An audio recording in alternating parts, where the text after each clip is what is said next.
অপরিচিত অপরিচিত ব্যক্তিকে নিয়ে এসেছেন এবং আপনি দেখেন ব্যাগের ভিতরে তারা কিন্তু নগদ অর্থ যেগুলো নিয়ে বের হয়েছে এবং এবং এই যে টাকা, এই টাকার পরিমাণ আমরা দেখলে বুঝতেই পারি যে প্রচুর পরিমাণে টাকা এবং এই টাকাগুলো তারা কোথা থেকে এনেছেন, কেন এনেছেন সেটি সদুত্তর দিতে পারছেন না। এই টাকার কোনো রসিদ নেই।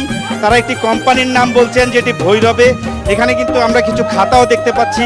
তারা বলছেন যে কোম্পানির পক্ষ থেকে এই টাকা দেওয়া হয়েছে। তারা খুচরা টাকা বিভিন্ন জায়গায় বদলি করেন এবং খুচরা টাকা বিলি করেন, কিন্তু সেটির কোনো প্রমাণপত্র তাদের কাছে নেই এবং এই টাকা বহন করার যে প্রক্রিয়া, এই প্রক্রিয়াটি কোনোভাবেই বৈধ হতে পারে না।